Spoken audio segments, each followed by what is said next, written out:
On se regarde le gros morceau? Allez, violence policière. Bon, ça va être moins fun. On va essayer de vous apprendre des choses, même si on sait que vous détestez. On va s'intéresser à tout ça. On va entendre des experts sur la violence policière parce que il faut vous pousser à manifester. Dimanche, plein de manifs partout pour la Palestine. Faudra y aller. En France, on les appelle flashballs ou lanceurs de balles de défense. Aux États-Unis, projectiles d'impact cinétique. Partout sur la planète, on tire sur des manifestants avec des balles en caoutchouc. Ces armes Ou moins réelles. létales, ou mortelles, sont le point commun entre les démocraties et les pires dictatures. On réhabitue les policiers à presser sur la détente en direction de quelqu'un.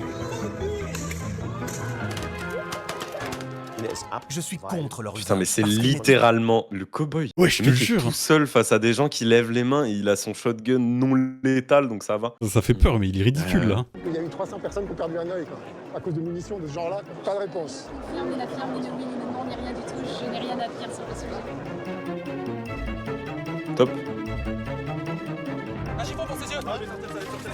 Oh waouh. Trigger warning 100. Ouais, trigger warning violence, trigger warning ACAB. So what's up, guys? Got shot in the head. Le 27 novembre 2007, j'ai 16 ans, je suis lycéen en terminale. Je participe à une mobilisation contre la loi LRU, une loi sur la privatisation des universités. Et je suis gravement blessé par un tir de lanceur de balles de défense. Il n'y a absolument pas d'affrontement, absolument pas de tension. On est dans le parc du rectorat. Donc c'est Ça, c'était une hola dangereuse, dans en la vrai. tradition des mobilisations lycéennes et étudiantes ou même enseignantes d'aller occuper le square du rectorat. Et on est repoussé par des policiers. Mais je veux dire, moi je suis avec mes amis, on a 15, 16 ans, 17 ans.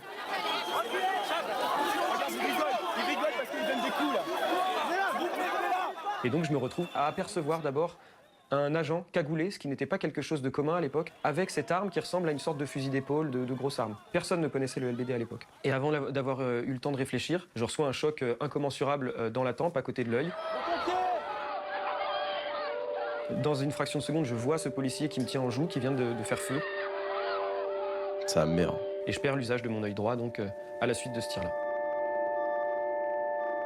Ce tir mutile un adolescent. Il va aussi définir un destin d'adulte. Ça doit être une folie à une époque où en plus tu ne sais pas ce que c'est. Parce qu'aujourd'hui, quand tu vois un fusil LBD en manif, tu sais ce qui peut arriver. T'as les réflexes de te protéger, tu vois, d'essayer de te barrer de ce genre de choses. À l'époque, juste tu te dis bah peut-être qu'on va se faire tirer dessus. Ouais. Ils ont décidé de remettre des balles comme ça.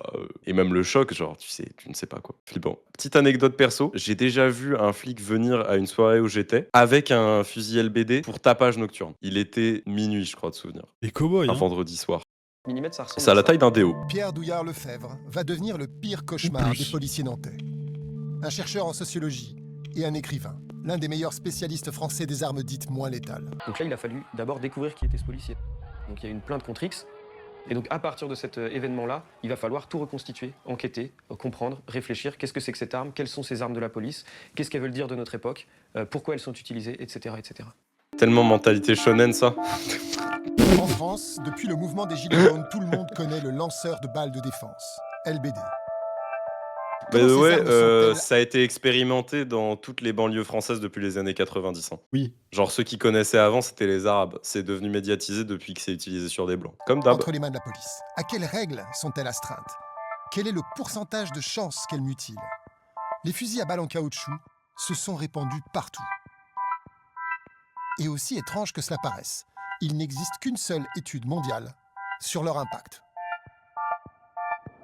Oh, c'est parce que ça sert à rien. L'université de Berkeley, en Californie, abrite la scientifique qui a dirigé la première publication sur les armes moins létales. Je m'appelle Rohini Har. Je suis urgentiste et membre de Médecins pour les droits de l'homme. Je travaille aux urgences et on voit beaucoup de patients atteints. Des fractures cérébrales, des blessures au cerveau et très fréquemment des atteintes aux yeux, des gens éborgnés. Par contre, la folie qui est qu'une seule étude, c'est utilisé partout à travers le monde, de manière différente, avec plusieurs types de calibres, plusieurs types d'armes, plusieurs types de munitions. Bon, une seule étude suffisait, quoi. Quand j'étais plus jeune, on avait joué avec des lacrymos avec des potes. Mais putain, le lore de camarades. J'ai appris que plus tard, c'était dangereux pour la santé et pas juste temporairement. Ah oui, c'est cancérigène de zinzin. 1990 et 2017. Sur ce temps réduit, S'arrêtant juste avant les manifestations des Gilets jaunes et de Black Lives Matter, elle a recensé les dégâts dans une demi-douzaine de pays. Elle a écrit Israël et Palestine. 60% Ça, d'entre c'est vraiment l'université de gauchistes. 50 décès et environ 90 mutilations. Les armes de contrôle des foules ont été utilisées pour la première fois dans un contexte colonial. Les Britanniques les ont inventées pour réprimer les populations Mais locales non. en Birmanie. Par la suite, elles ont été utilisées par les Britanniques toujours contre les républicains en Irlande du Nord. En Irlande du C'est Nord, pour ça qu'il faut se les balles en battre contre caoutchouc le ont fait 14 colonialisme. morts. Parce que Utilisé déjà, comme- c'est là que naissent les racines du fascisme. Mais en vrai, c'est surtout que c'est une pratique du fascisme, en fait, le colonialisme. La police serait un continuum pratique du colonialisme, je n'ose y croire. Non, non, non. Non, mais ça, c'est qu'une seule étude qui le dit, donc Ouais. je pense que c'est... ouais, tout ça, c'est des images un peu... Faudrait faire des analyses forensiques là-dessus, parce que moi, j'y crois pas. Je vous ai parlé du fait que je croyais pas à la colonisation. Clippé, ça, clippé. Pendant une décennie ou deux, dans les années 70 et 80, elles ont été limitées et puis elles sont revenues en force. Et plus rien ne les arrête.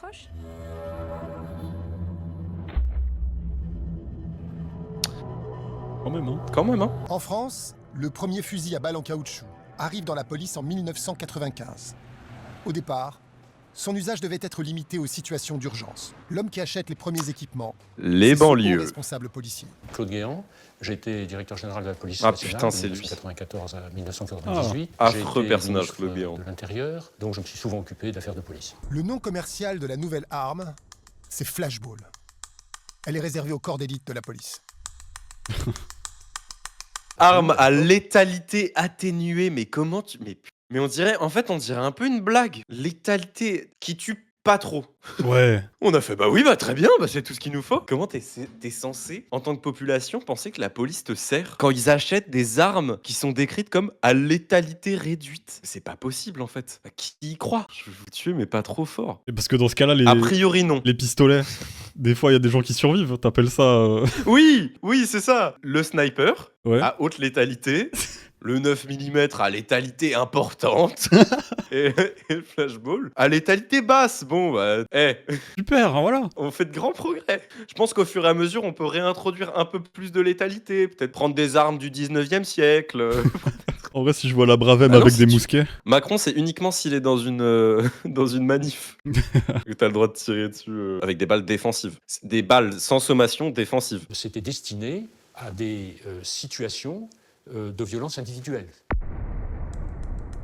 Des preneurs d'otages, des forcenés, c'était fait pour ça au départ. Les premiers flashballs sont distribués et destinés à des situations considérées comme extrêmes, c'est-à-dire que Claude Guéant et d'autres parlent d'une adaptation aux nouvelles menaces, à des cas de forcenés, à des violences urbaines, etc. Et donc, ce flashball... est De présenté comme violences une arme urbaines, c'est quand même pas des anti-bavure prises qui est d'otages quand distribuée. même. Hein. Et c'est pas des lycéens, je pense, qui manifestent. Ouais, typiquement. Non, mais en vrai, le moment où c'est acheté, moi, si tu me dis, c'est pour éviter de tuer les preneurs d'otages ou les gens avec des vraies armes, etc. Alors, je trouve que c'est pas la pire idée. S'il faut neutraliser des gens qui sont impossibles à neutraliser autrement, oui. Et du coup, pourquoi s'en servir en manif sur du contrôle de population? C'est comme si son usage primaire avait été surtout gardé en tête, quoi. Il est présenté comme une arme qui permettra aux policiers de ne pas tirer avec leurs armes à feu, de ne pas utiliser leurs armes.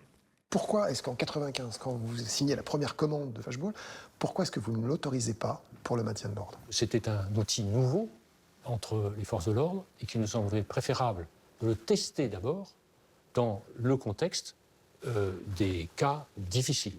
C'est pas parce que vous vous disiez c'est peut-être dangereux sur des manifestants normaux? Mais on n'écartait pas cette idée puisqu'on voulait tester. Ah, Le premier laboratoire, c'est c'est autre les quartiers, chose. Les banlieues, les quartiers périphériques et les populations immigrées ou fils et filles d'immigrés. Je vous en parlais. Une série d'événements à l'automne 2005 va déclencher un changement majeur dans l'équipement des policiers. Tout commence avec une visite de nuit dans une cité d'Argenteuil du ministre de l'Intérieur Nicolas Sarkozy. Il a convoqué les médias. Nicolas Sarkozy, ministre de l'Intérieur, a beaucoup insisté sur la nécessité de reconquérir la sécurité en banlieue. D'abord parce qu'il y avait une exigence de l'opinion.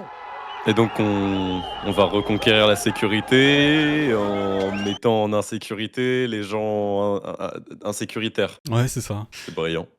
Il est fort, Brillant, hein. je sais pas ce qui pourrait mal tourner.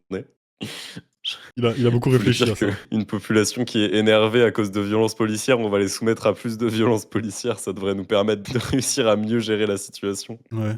Bien vu ça, Nicolas. Un dispositif policier tendu traite tous les badauds en suspects. Le chahut s'installe. Les C'est caméras pas les captent parapluies tout, pare-balles du président. comme prévu. Vous attendiez à cet accueil donc. Tout à fait. C'est même pour ça que je suis venu. Que ce soit les CRS, les policiers ou n'importe qui, est-ce qu'ils ont vraiment le droit de nous dire du soir qu'est-ce qu'on fout en bas de chez nous? On est en bas de chez nous, on n'a pas le droit d'y rester. Franchement. Le ministre de l'Intérieur vient désigner... Putain, les il parlait bandits tellement comme bien dans terrain les de archives INA. Alors qu'aujourd'hui, de nos jours, Ah, on est bien d'accord. alors que les gens qui parlent le moins bien, c'est tout le temps les vieux racistes en plein milieu de la France. Eh oui, gros, ils sont incompréhensibles, ils ont toujours des accents bizarres. Et ouais. Le ministre annonçait l'augmentation des moyens de la police. Mais ce soir-là, l'histoire ne retiendra qu'une seule phrase. Vous en avez assez, hein? Vous avez assez de cette bande de racailles. Bon, on va vous en débarrasser. Bonne soirée, hein? 48 heures à peine après ces déclarations, 2 adolescents meurent en banlieue parisienne après une course-poursuite avec la police. Bouna et Zied. Les quartiers populaires explosent. La violence est très élevée. Se pose la question de l'armement de la police. Je me souviens d'un soir, je crois que c'était à Grigny, plusieurs émeutiers ont tiré à l'arme à feu sur cette unité de CRS. La situation est toujours aussi tendue. Les forces de l'ordre essuient des tirs de fusils de chasse et de pistolets à grenaille. Peut-être qu'ils auraient pas dû être là, du coup, rapport au fait que comme ça, personne leur aurait tiré dessus, quoi. Parce que si l'idée, c'est qu'il y a un problème avec la police, l'idée, c'est pas d'augmenter les effectifs de police, c'est de mieux les gérer. Il y a eu 11 blessés parmi les CRS. Ça faisait apparaître une unité 11 démunie Ah face ouais. à un comportement de ce genre. Et la réponse qu'on peut apporter, ben, c'est une arme qui 11 immobilise, blessés. qui dissuade. 11 mais blessés qui en à même temps l'arme à feu. Ouais. Bah c'était J'ai du mal à à le croire, létalité Claude réduite. Ça va. C'est les stades de la police. Il peut pas mentir. Il a pas le droit. Mais non, c'est pas ça ce que je dis. Il y a 11 blessés dans les CRS Ah. et qu'à l'époque, en 2005, on leur a tiré dessus à l'arme à feu. Oui. Ils tiraient pas très bien quand même. Je veux dire, c'est équipé un CRS, hein. Mais bon, si les mecs avaient des calaches, qu'ils étaient dangereux, qu'il fallait absolument les maîtriser. 11 blessés, bon bah ça va. Hein, vous êtes bien équipés en fait. Vous tenez bien quoi. Pourquoi vous avez besoin d'armes en plus? Il y en a eu des centaines et des centaines, voire peut-être des milliers des flics envoyés dans les banlieues en 2005. Hein. 11 blessés. D'accord, ça justifiait tout ça. Un mois après le début des émeutes, le ministre de l'Intérieur Nicolas Sarkozy annonce la diffusion massive des fusils à balles en caoutchouc. Moi, je veux que vous ayez les équipements les plus modernes. Je veux ouvrir la police nationale française aux armes non létales. Je veux que vous ayez des armes dont vous puissiez... Moins létales. En 1995, le fusil à balles en caoutchouc ne visait que les forcenés dangereux. Après 2005, il est utilisé dans les émeutes de banlieue. 2 ans plus tard, à peine, les premiers lycéens sont éborgnés. Le continuum colonial. Utilisé dans toutes les manifestations. Lorsque le flashball est proposé à des formations comme les CRS, la direction centrale de Fabien Jobin. Pardon. L'introduction du flashball en Non, manifestation. Ça s'appelle Barge. On n'avait pas pris cet armement puisqu'on était encore relativement nombreux. Le LBD est venu sur le tard chez nous. Donc, pourquoi les CRS ne veulent pas du flashball au début? Au début, on dirait un avait peu pas des faux noms. spécialement besoin, on avait suffisamment d'effectifs, on avait suffisamment de moyens. C'est sûr que l'attrition des effectifs, la diminution des effectifs, pour être plus clair, engendre une augmentation des moyens. En 2007, Nicolas Sarkozy était La le président diminution de la des effectifs engendre une augmentation des moyens. Vous voulez pas plus d'effectifs et moins d'armes létales? C'est marrant, on dirait qu'il kiffe être des cow-boys. Pendant son mandat, il va supprimer près de 13 000 postes de policiers et gendarmes. Entre 2007 et 2022, le nombre de fusils à balles en caoutchouc a été multiplié par 3. Non seulement ce flashball puis ce LBD n'ont pas remplacé du tout les armes à feu, mais ils ont démultiplié la violence de la police. C'est-à-dire que le flashball et le LBD incarnent un changement dans la doctrine même de la police. Du fameux mouvement des Gilets jaunes, il y a les premiers mutilés à cause des LBD. Est-ce que vous, en tant que personne qui avait initié... Les premiers mutilés, de ces armes... pas trop du coup. Enfin, ouais. On parle littéralement à un expert depuis tout à l'heure qui dit qu'il a déjà été... Enfin, tu comptes un éborgnement comme une mutilation, non? Oui, et puis blanc, évidemment, blanc. Parce que dans les banlieues... Puis il y a eu des morts là récemment au LBD, quoi. Il n'y a pas que des mutilés, hein. Même pendant les Gilets jaunes, il y avait des balles de LBD perdues qui ont fini dans des gens, quoi. Et qui sont morts, pour le coup. Il y en a eu 3. Il me semble de souvenir. Et depuis, il y a encore eu quelques cas pendant les émeutes de Naël, notamment. Puisqu'ils envoient le raid maintenant, donc ils se font plus chier. C'est étonnant de parler que de mutilation à Claude Guéant. Il a du sang sur les mains, ce type. Ça veut créer chez vous une sorte de dilemme? Non, ça n'a pas créé ce dilemme. D'abord parce que les armes avaient changé. S'il y a eu des blessures, et des blessures graves, je ne suis pas certain, je ne sais pas les affaires, hein, je n'y étais pas au moment de l'affaire des Gilets jaunes, Et je pense qu'il y a eu des erreurs dans la manipulation des armes. En fait, on leur a donné un fusil pour tirer et ils ont tiré avec. Mais quelle erreur! Bah ouais. Je suis pas responsable. Après, c'est vrai que ça atteint souvent la tête, hein. Bizarre. Mettre en joue, presser sur la détente, toucher un corps. Et ça, c'est pas un geste qui est anodin. C'est un geste qui était totalement proscrit depuis les années 60 en France. Ouais, je parlais de ça, notamment camarade. Laurent Bigot est un ancien sous-préfet. Dans une vie antérieure, il a dirigé des CRS. Puis il a démissionné. Aujourd'hui, il manifeste avec les Gilets jaunes. Il a ainsi fait connaissance avec les LBD. On sent que les gars, c'est des comportements qu'ils ont complètement intégrés, c'est devenu des comportements professionnels. Ils considèrent que ce sont des techniques professionnelles, que c'est approprié à leur mission. Et il y a cette fameuse image, je crois qu'elle est tournée à Paris, on voit un rang de gars de là-bas qui tire et qui... C'est fou, hein, comme les seuls bons flics, c'est ceux qui démissionnent. J'en ai marre de ce discours autour de... Parce qu'il se développe à gauche, hein. Ce discours de non, mais vous pouvez pas laisser la profession comme mauvais flic. Mais c'est tellement individualiste comme perspective. Genre, c'est ne pas réaliser que la structure policière, elle est organisée pour que les individus, même ceux qui veulent être des bons flics, deviennent mauvais. Parce qu'ils sont formés à tabasser des gens. Parce qu'ils sont poussés à faire des contrôles aux mêmes personnes. Parce que les gens qui arrivent avant eux, bah, c'est des gros racistes dans une institution de racistes, en fait. Enfin, cette institution, elle doit pas changer de l'intérieur, elle doit être combattue, en fait. Donc on s'en fout des bons flics. Le fait est que l'institution policière, elle a pour but de faire la guerre à la population, en protégeant les intérêts bourgeois. Donc à aucun moment, on ne peut faire changer les flics.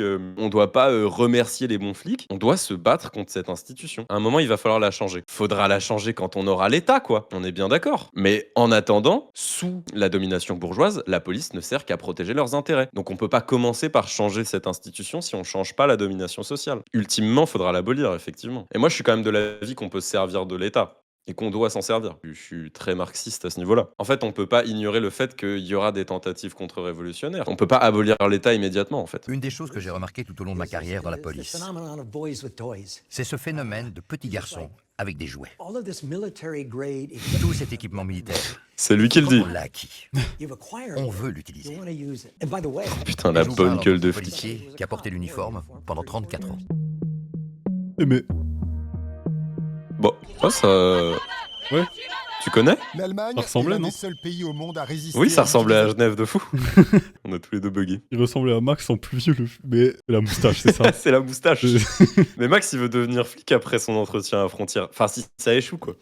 Oui, ouais. Les deux objectifs. Je veux le pistolet, très très vite. Ce sont des armes moins létales. Pendant combien de temps encore?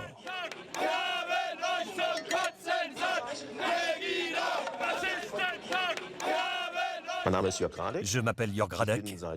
J'ai passé plus de 40 ans dans la police et à peu près autant dans un syndicat. J'ai un avis très clair sur cette question. Nous, en tant que syndicat de police, nous sommes fermement opposés aux balles en caoutchouc. Je suis contre leur usage parce on est pour les balles en qu'il n'est plomb. pas possible de s'en servir de façon ciblée et contrôlée.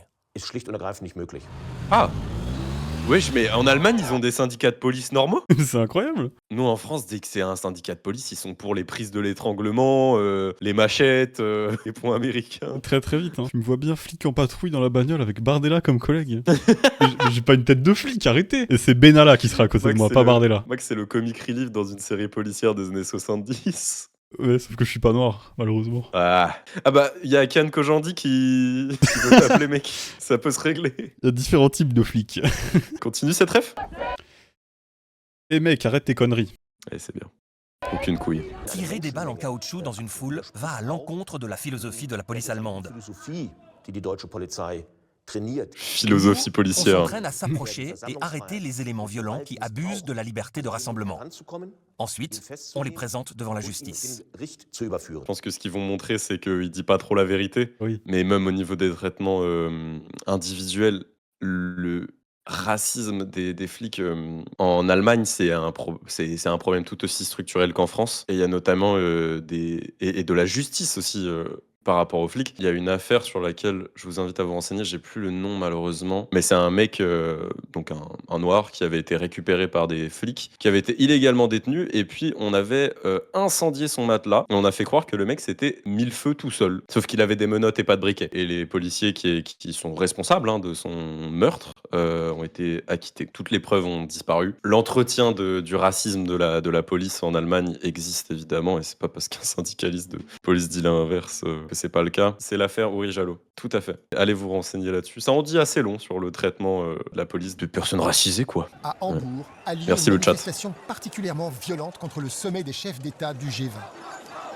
Les polices de tous les Länder sont là. Ok. L'intervention à Hambourg, j'étais sur place. La voiture d'une infirmière a été incendiée par un cocktail Molotov. Ils ont tenté de piéger les policiers en mettant le feu à des barricades. Ils s'attendaient à ce que la police vienne les éteindre. Mais notre chef d'opération a dit non, on ne va pas faire ça. On ne sait pas ce qui va se passer si on intervient. Peut-être qu'on va nous tirer dessus.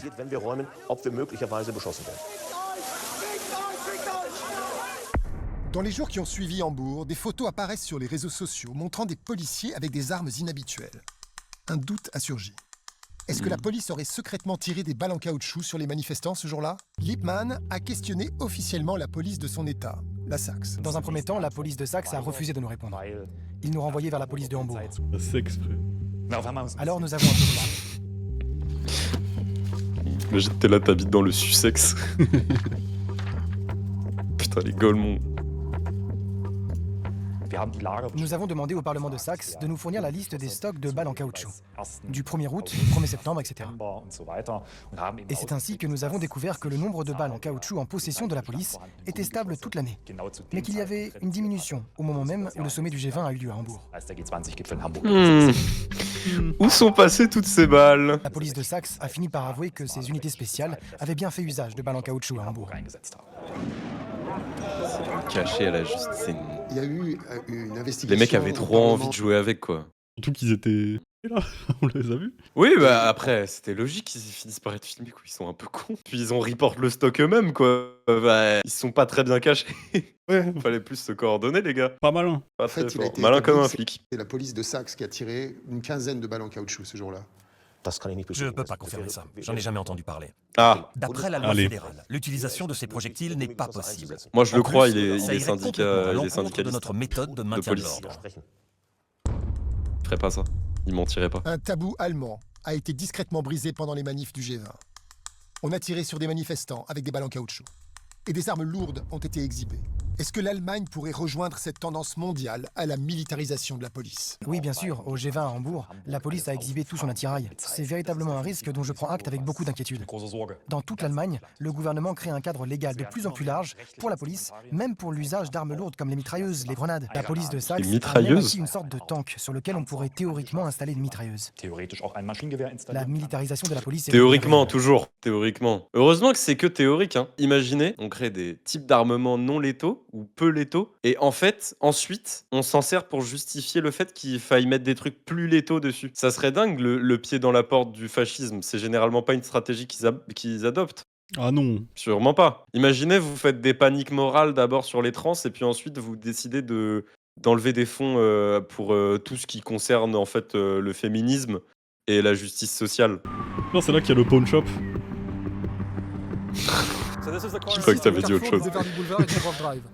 Presque toutes les blessures causées par les armes moins létales ont eu lieu ici.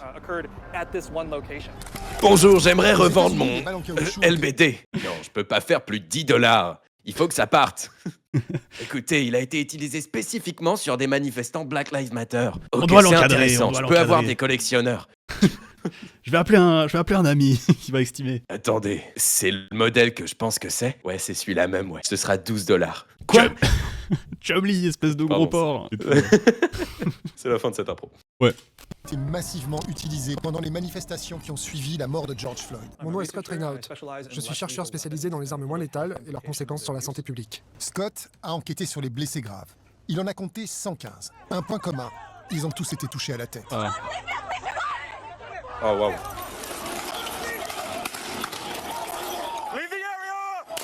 Bon, j'espère que Twitch va pas nous faire chier.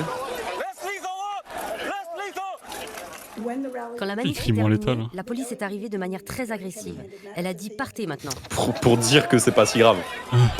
Ils ont tiré des balles en caoutchouc sans les sommations régulières.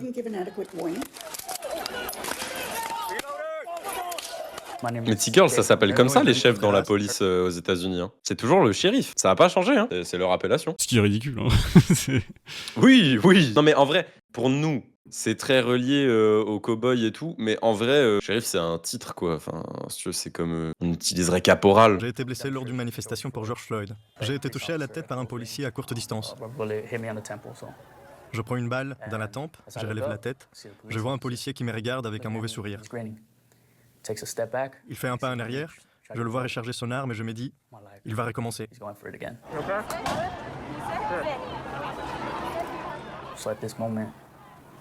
Alors je fuis, j'ai peur pour ma vie. Je sais que je suis touché.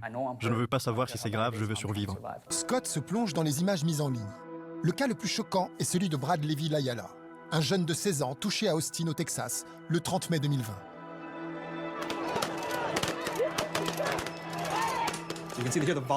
Non mais toujours plus. Et juste ici, on voit l'impact. Non mais ils ont fait un peloton d'élimination. Vraiment. Bon, c'est des images très violentes. Hein. C'est un enfant qui ne participait pas à la manifestation. Un enfant. On voit la balle dans son crâne. C'est ce truc blanc. Wesh. On va peut-être devoir passer en vrai là. Ouais. Si vous avez les nerfs accrochés pour regarder, je pense que c'est important de voir ces images et c'est pour ça qu'Arte les montre. Hein. C'est pas pour plaisir de montrer du sang ou quoi que ce soit, mais bon. Il s'agit d'un tir non intentionnel à la tête avec une arme à impact. C'est marrant le nombre de tirs non intentionnels à la tête. En dévoilant ces vidéos et en étant très transparente, il y a beaucoup d'autres États américains qui ne le feraient pas. Quelle est la sanction pour ça? Mais je crois que le problème, c'est que la police n'a pas à justifier et documenter l'utilisation de ces armes. Les services de police aux États-Unis. C'est l'un des problèmes. Les armes en elles-mêmes en sont peut-être un aussi. Et s'ils le font, ce n'est pas rendu public. Quand des manifestants portent plainte pour avoir été touchés alors qu'ils ne présentaient aucune menace, aux États-Unis comme en France, il est difficile de connaître l'identité des tireurs. Les policiers ont été absorbés dans une culture, celle de la loi du silence. Une culture qui, par-dessus tout, couvre ses frères et sœurs officiers de police. Et souvent, au détriment des citoyens que l'on s'est engagé à protéger et à servir. L'institution semble dire, c'est nous les policiers. Mais c'est aussi des citoyens, les flics. C'est Medine qui l'a dit. Ah ouais? Son dernier album, là, il y a un son où il dit le chef de police est aussi un chef de famille. Ok, Medine. Ok, Medine. En France, à Nantes, Pierre Douillard a longtemps cherché à savoir qui était le policier qui l'avait éborgné. Pour cela, il a dû mener sa propre enquête. Putain, ils l'ont mis dans une super salle d'enquête. Était volontaire pour tester le LBD et un seul qui avait une cagoule ce jour-là. Donc à partir des images que nous avons produites, le policier a été identifié. Et donc c'est une procédure qui a duré une dizaine d'années, entre 2007 et 2018. Sur le banc des prévenus, le policier. Face à lui, la victime. Le procès a lieu. Un procès oh là là, ça se voit, hein. Ouais. De toute façon, vous avez tous vu, donc ça se voit. On l'a vu. Oui, on le sait. On sait ce qui est tatoué sur son torse à lui, hein. Oui, c'était ça. Dans un tribunal encerclé par la police. Et ce procès, il est vraiment terrible, peut-être aussi dur que la blessure en elle-même, puisque à la barre, le policier va déclarer notamment j'ai neutralisé la cible. Hein, quand le juge lui demande mais qu'est-ce qui s'est passé, vous avez tiré, il fait oui, cible touchée. Voilà, c'est comme ça. Donc, la militarisation, elle est aussi dans l'état d'esprit de ces policiers qui ont vraiment l'impression d'avoir des cibles militaires en face. Pardon, Robocop. Je te jure. Hein. Surtout que. Mais tu veux quoi mais tu veux qu'on te branle aussi, enfin. Je vais fumer ce mec. Ah, ils ont cible touchée, mais ils ont pas fait l'armée, hein. C'est. Non. Genre. Ça rejoint ce qu'on disait sur l'écran, mais bien sûr, ça rejoint ce qu'on disait globalement sur le déjà la fasciste. Faut jamais oublier à quel point c'est un continuum et à quel point les institutions qui sont déjà en place ont les apparences de choses qui ne sont pas fascistes, mais les mécanismes de structure fasciste. Et c'est les mécanismes qui sont importants, parce que les apparences, ça se change. Putain, c'était super bien dit. Ouais. Citez-moi. Au tribunal, le policier explique qu'il répliquait un jet de pierre. Le policier est relaxé. Le tribunal rend la décision que c'est bien ce policier-là qui m'a tiré dessus, mais comme il avait obéi à un ordre, il n'avait pas désobéi à la loi puisqu'il avait obéi à un ordre non manifestement illégal. Il a tiré dans le cadre légal. Et il a fait son travail et s'il ne l'avait pas fait, il aurait pu être poursuivi. On lâchera jamais l'affaire face à ce policier, face à sa hiérarchie. Donc déjà pour commencer, on va aller au tribunal administratif, on va attaquer l'État, on va attaquer la hiérarchie policière, et ensuite on ira plus loin s'il le faut, la Commission européenne des droits de l'homme. Regardez la justice. Regardez la justice. En 2018, l'affaire va être renvoyée devant le tribunal administratif. Et là, on va attaquer l'État. Ça va durer à nouveau 5 ans. Et au bout de 5 années, l'État... Tu peux tout est justifier condamné comme pour ça, sauf à Nuremberg. Mais heureusement, on est en France, dans le pays des droits de l'homme et de la démocratie et de la liberté et des flics gentils. Donc y a pas à appliquer ce genre de réflexion. C'est comme ce putain de prof qui m'a pas laissé aller aux chiottes en examen, frère. Il m'a montré le règlement. Il m'a montré le règlement. Tu t'es pas levé et t'as pas dit si le règlement est injuste. Je me suis levé, je me suis pissé dessus, ouais. Putain. Le poing serré. Les yeux dans les yeux. Oui, je fais pipi aussi. C'est pas dans le règlement. Elle y est pas celle-là, hein. Vous faites quoi là? Ah, vous l'aviez pas prévu ce cas de figure. Nous sommes en juillet 2018. Quelques semaines plus tard, se déclenche le soulèvement des Gilets jaunes et le LBD, cette arme exceptionnellement dangereuse, sera utilisée comme jamais auparavant.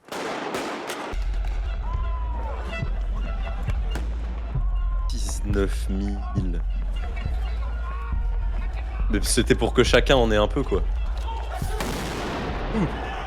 Oh. Grenade de désencerclement, c'est pas comme lacrymo, hein. Les grenades de désencerclement, c'est comme les LBD, c'est des grenades mais moins létales. C'est les trucs dans CS, c'est les flashbangs. Enfin, c'est genre comme un gros pétard, mais si jamais t'es un peu trop proche, ça t'arrache le pied, quoi. Ouais. Alors, le LBD a été utilisé sous mon autorité et je vais pas me dérober à mes responsabilités. Bah super. Top. Par principe, c'est le préfet l'allemand. Le LBD n'est pas un bon outil pour le maintien. Ah non. C'est celui d'après l'allemand. Il faut des outils de mise à distance, des outils de protection, des outils qui repoussent, et non pas le LBD qui va cibler finalement au moment où la balle part X, Y ou Z. Bon, avec, ça lâche un peu de lacrymo au passage. Je crois que ça dépend. Mais sûrement, oui. Enfin, allions l'utile à l'agréable. Si les fonctionnaires n'avaient pas eu le recours au LBD, qu'auraient-ils fait? Auraient-ils sorti leur arme létale? Non, ils auraient juste pas tiré sur des gens. Pourquoi ils rendent ça aussi stylé, Arte? Moi, personnellement, si j'ai un mec avec un cocktail Molotov que j'ai pas de LBD, je sors mon arme, je lui tire dessus.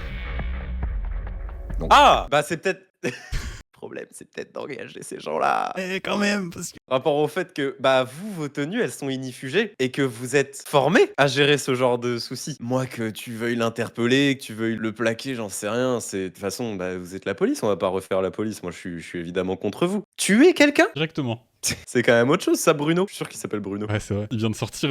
S'il y a une situation compliquée, je panique, je tue quelqu'un. Oui, mais c'est bien, on peut faire confiance à ce genre de personnes. Ouais. Donc l'argument, c'est le LBD, ça empêche des mecs de tirer sur des gens. Ouais, mais ça marche très bien cet argument. Allez, bon, je vais pas le faire parce que ça va être problématique, mais faites la métaphore avec par exemple les rapports hommes-femmes dans votre tête. Voilà, parce que c'est la même chose. Hein. Ouais. C'est la même chose. Faites-la vous-même parce que j'ai pas envie de prononcer tout ce genre de mots, mais suivez le raisonnement.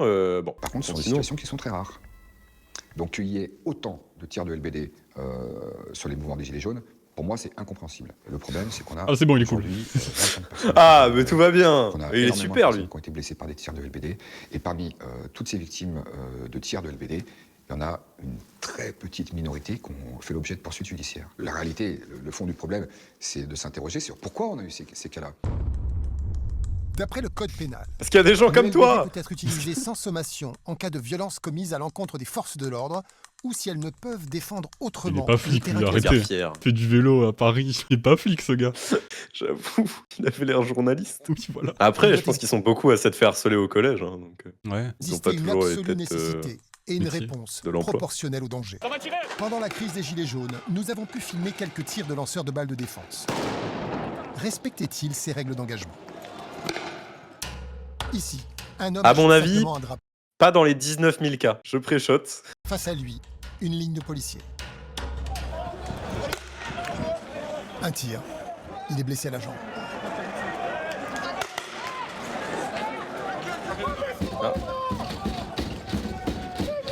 Là, un homme tambourine sur du mobilier urbain. Aucune menace visible. À 40 mètres, un groupe de policiers, dont 2 tireurs de LBD. Lorsqu'un deuxième homme vient taper sur la caisse de métal en leur tournant le dos, les policiers tirent. Ils les ratent. Ah, ils tirent dans le dos. Le projectile rebondit. C'est alors qu'un homme envoie un pavé, un geste qui justifie un tir. Tir qui ne viendra pas. Ici, un homme seul dans la foule, pas de geste menaçant. Ils ont raté une occasion. Préfèrent tirer sur des gens qui sont pas trop véhéments. Ouais. Il est touché par une balle en caoutchouc. Qu'est-ce qui se passe?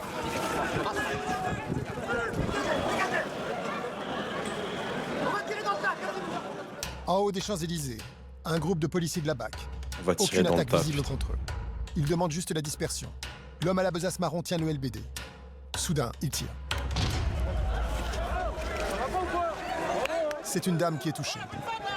Elle était de dos et ne présentait aucune menace. Ici, le LBD a été utilisé comme arme de dispersion, à l'encontre du cadre légal. Il y a quand même eu des cas, je pense qu'il y a une dame qui a été percutée par une balle de LBD alors qu'elle ne montrait aucune menace. Il y a eu des bavures. Oui, il y a eu des dégâts collatéraux. Et ils vont parler des meurtres à regretter. C'est une je faute. pense. Elle est sanctionnable. C'est une faute. C'est une faute. Moi, c'était mon but, les retraites. Trouvez les mecs avec les croix rouges, là. Essayez de faire passer le message. On a dit, bon, ben oui, on va y aller pour les générations futures. Les dégâts collatéraux, Sur les il a dit. Champs-Élysées, il n'y avait aucun danger à ce moment-là. Ben oui, ça lui a pété l'eau, c'est sûr. Je prends un choc, je ne peux pas m'imaginer une seule seconde que c'est quelqu'un qui me tire dessus. Et je sentais cette douleur dans le bras qui fait que je me demandais si j'avais toujours mon bras, quoi. Là-haut, t'as vu? Là-haut! Et donc, des gens m'ont soutenu.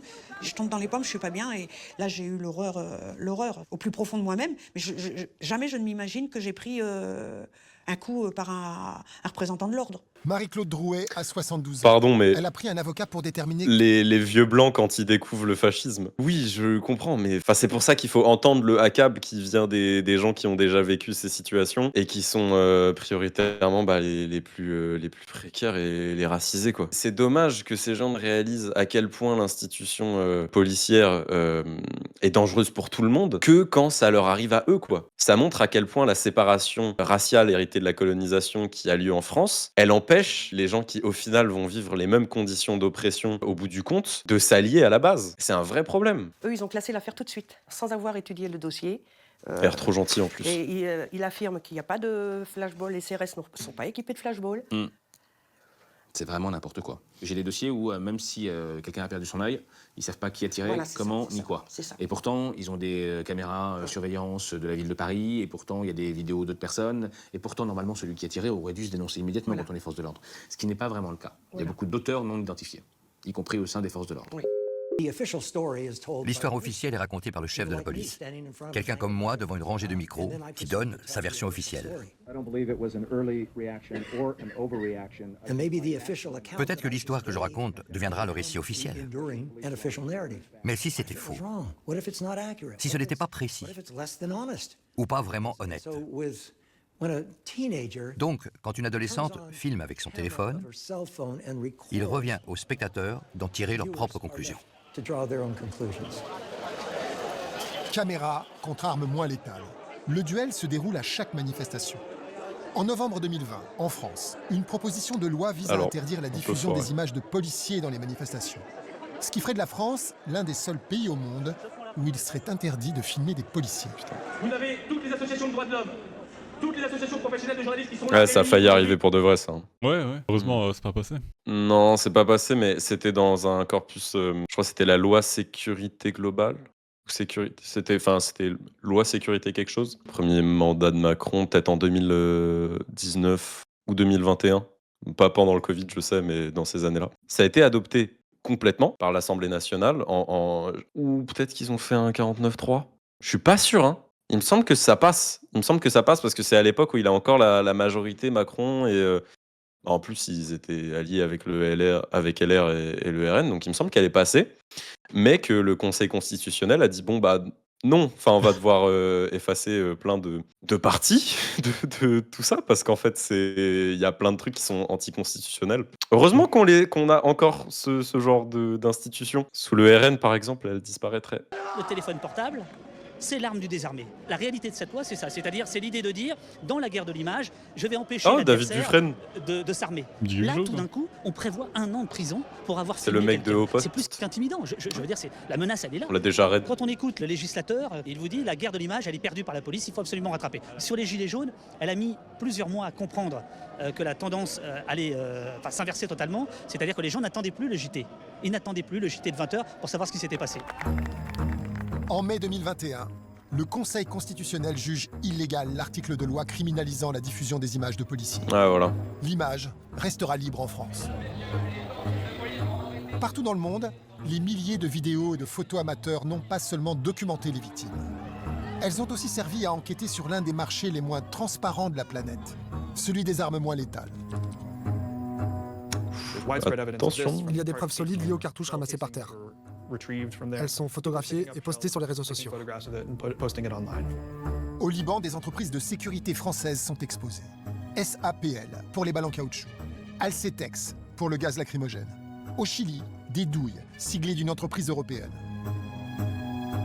Putain, mais ça ressemble vraiment à des balles quand même. Hein. Au Chili, certaines cartouches portaient la marque d'une entreprise italienne, Fiocchi. Est-ce qu'ils étaient fabricants ou fournisseurs, je ne sais pas. Mais ça ne venait pas du Chili. Il existe un endroit où nous avons des chances de rencontrer les fabricants de ces armes. Les C'est salons mon gars. d'armement de la police. Le salon de L'un des plus l'armement. connus est le Minipol. Le commerce de la Le sécurité. Minipol. Le Minipol. Comme dans 1984. Ah ouais? Les ministères, ils s'appellent genre... Ah, Millipol, pardon. Ok, j'ai mal entendu. Ah, enfin. C'est les ministères de... Le ministère de la vérité, il s'appelle le Miniver. Le ministère de la guerre, il s'appelle le Mini-guerre ou un truc comme ça. Hein. Ouais, c'est ce genre de choses. Ah, le ministère de la guerre, il s'appelle le ministère de la paix, mais du coup, c'est le mini-paix. J'ai vraiment cru que c'était ça. Je me suis dit, ouais, c'est méga drôle quand même. C'est des forceurs. Ok, Millipol. C'est quand My même bad. un des pires endroits où tu peux te rendre. Je pense qu'il y a que des merdes là-bas. Hein. Oui. C'est horrible. Parce que c'est l'alliance de la police et des commerciaux. Oui. Ça, c'est... Et des fabricants d'armes. C'est fabuleux. Incroyable. Pèse 70 milliards d'euros mondialement. Vous pouvez l'avoir également ensemble pour faire des Oh, Darman. Non. Le salon est inauguré par le ministre de l'Intérieur français, Gérald Darmanin. Celle-ci est la version civile, on attend la Voilà le lanceur multiple utilisé au Liban. C'est un produit Alcetex, une entreprise française assez Un facile à trouver. multimortier, ça. Ouais, c'est un mortier. Au stand, il est spécifié qu'il est interdit de filmer et que les journalistes ne sont pas les bienvenus. Bonjour. Alors, j'avance pas masqué, je suis journaliste. Je sais qu'il y a marqué no interview.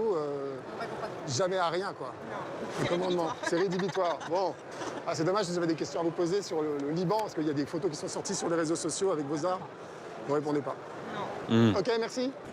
Ah là là. Un pays peut concevoir une arme nouvelle. J'espère qu'ils ont rien à Il peut cacher vendre en tout cette cas. arme à un autre pays.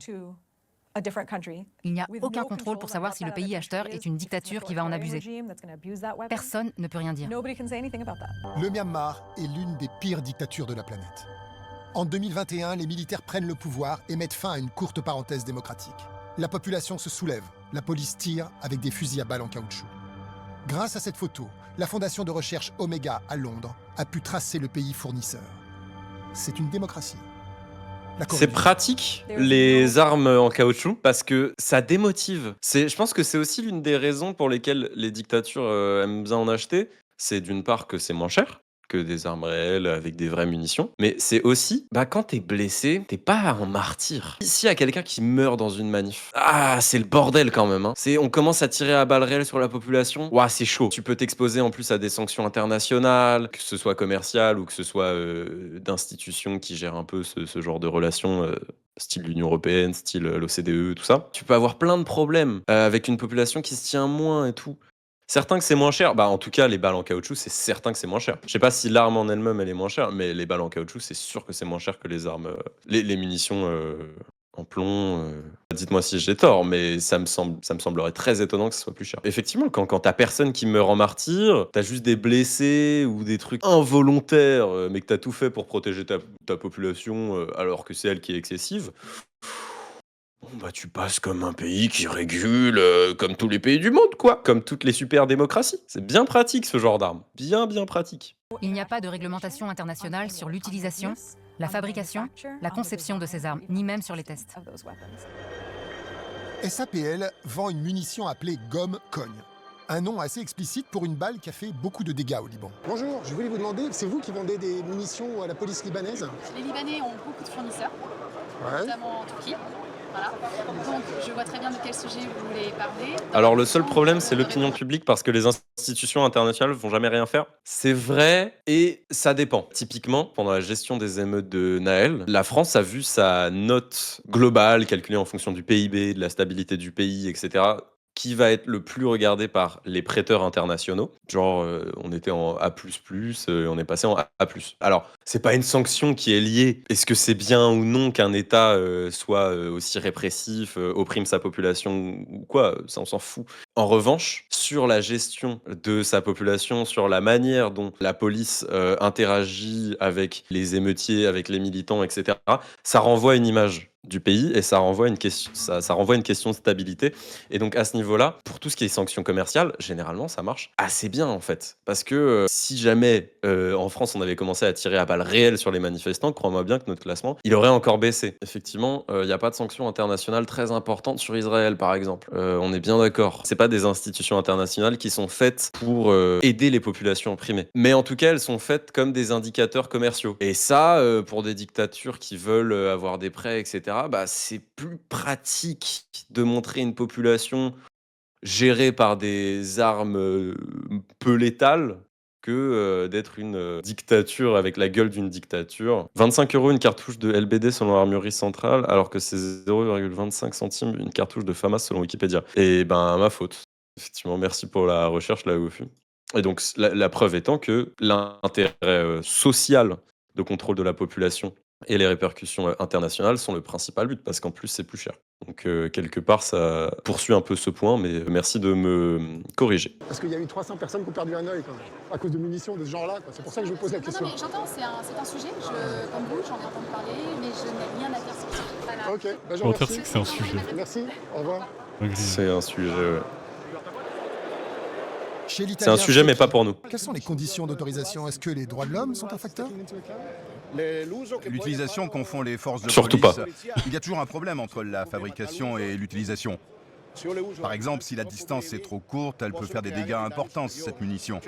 Certainement, l'œil est un élément très, disons, délicat dans ce genre de... Enfin, ça dépend de l'usage qu'on en fait. Et vous saviez pas que autant de monde avait perdu un œil au Chili? Désolé, non. Mais quand? Pendant les 2 années où ils ont eu des manifestations. Non, j'en ai jamais entendu parler. Cet homme qui sillonne le salon est un fabricant de LBD français. Oh, c'est comme Tony Cette Stark. année, il ne peut pas se payer de stand. Je suis un ancien gendarme et maintenant je dirige le bureau d'études de Red Corps. On travaille sur les moyens de neutralisation de demain. L'entreprise de Gaël Guilherme est en difficulté. Ce petit industriel breton a fabriqué un LBD frappé d'un classement défavorable par le ministère de l'Intérieur. Son arme est interdite. Un tromblon, ça, c'est pas... Gaël Guilherme juge cette décision arbitraire. Elle condamne C'était un son trop bon activité. LBD. Alors il parle. Ce qui est rarissime Oh. dans une industrie marquée par la loi du silence. Ainsi, Oh, c'est on un découvre gros les dangers semard. courus par la population du fait de la méconnaissance de ces armes. Pourquoi je témoigne aujourd'hui, c'est qu'en fait, nous avons développé un LBD qui n'a pas plu au ministère de l'Intérieur, éliminé du marché, classé comme arme de guerre. Et ce qui est étonnant, c'est que... Il a décidé que s'il tombait, il fallait que tout le monde tombe.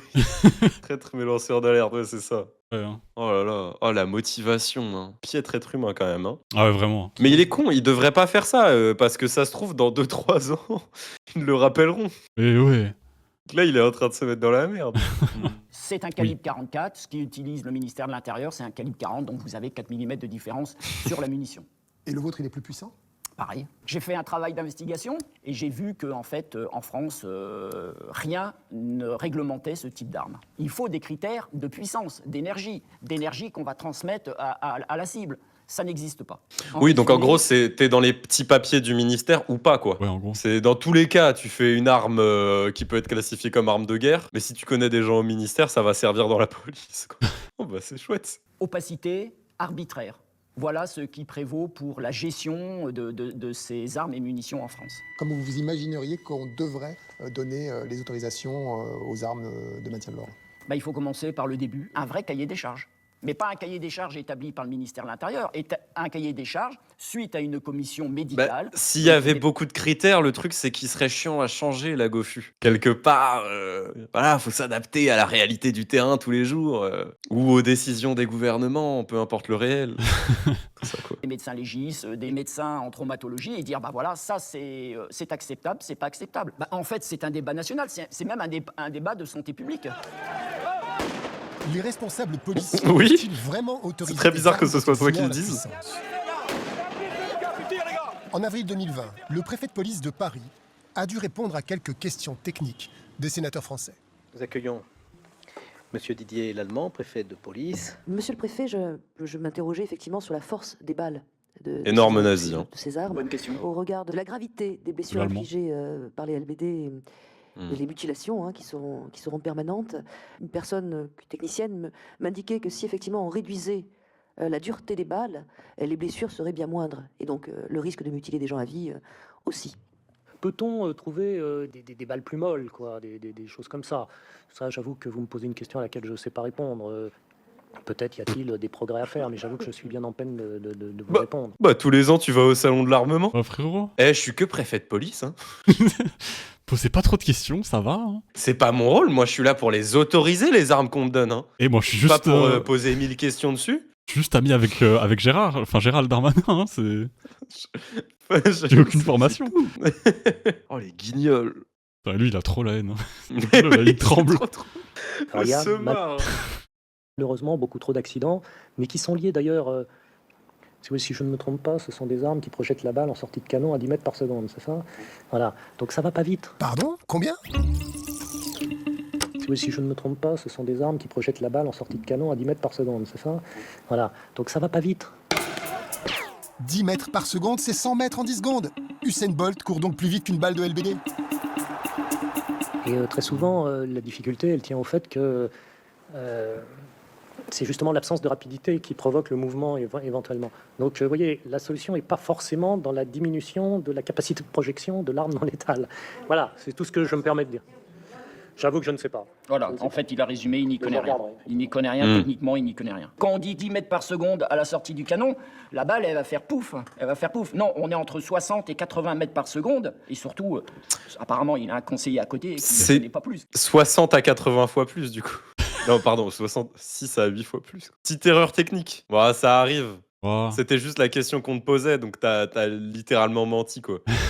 Putain, bah, il y avait Clément Viktorovitch qui proposait de faire une plateforme sur tous les mensonges qui s'inscrivent dans la dynamique de post-vérité sous le gouvernement Macron. On en a une belle, là. Hein. Franchement, notez. Oui. Le 20 juillet 2022, le préfet Didier Lallemand s'est vu déchargé de ses fonctions. Avant de quitter son poste, il a fait don de son képi au musée de la police. Oh, trop sympa. Il se prend pas pour n'importe qui. Plusieurs enquêtes judiciaires ont été ouvertes contre lui, notamment du fait d'une NAS qu'il a imposée le 16 novembre 2019.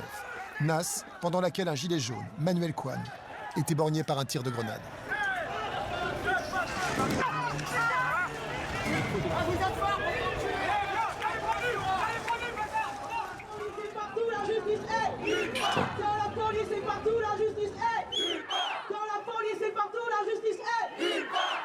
Le dimanche 3 avril 2022, un groupe de mutilés blessés par des armes moins létales convoquait une manifestation à Paris. Pas de justice! La police nous protège, sacré Blaise! La police nous protège, sacré Blaise! La police nous protège! La police nous protège! Soudain, en début de manifestation alors qu'il n'y a aucune violence, 4 motards de la police pénètrent dans le cortège. Ah, la Bravem?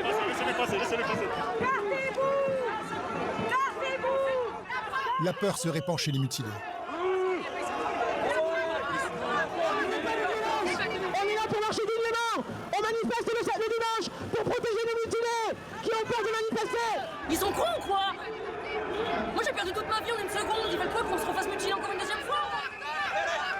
C'est vrai que le symbole de retirer sur un cortège de mutilés, c'est... Ouais. Tu rentres chez toi, t'as tiré sur des gens qui se sont déjà fait tirer dessus, qui du coup sont mutilés à vie. Putain, non, c'est bien. Tu fais un joli taf. Hein. Je me méfie de tout maintenant, c'est très dangereux d'aller en manif. Moi, sur les 300 gilets jaunes qui m'ont vu de chez moi, il n'y en a plus un qui veut y aller. Hein. Et ils ont peur de perdre un œil, c'est normal, je les comprends. C'est ça dont je vous parlais quand je vous disais... J'ai plus envie c'est démotivant. de me battre, quoi. C'est démotivant, Pour moi, les la bagarre blessures. est finie. Les martyrs, ça donne un peu envie d'y aller. Ouais. pour les venger. Ces armes ne causent pas seulement des blessures, elles intimident aussi la population. J'entends tout le temps des personnes dire « Oh, je vais pas emmener mes enfants à cette manifestation ». Pourtant, c'est dimanche à 2h de l'après-midi, on devrait. Nous avons tous le droit d'aller manifester et de demander des comptes au gouvernement. C'est traumatisant, c'est vrai. Et j'ai perdu toute confiance.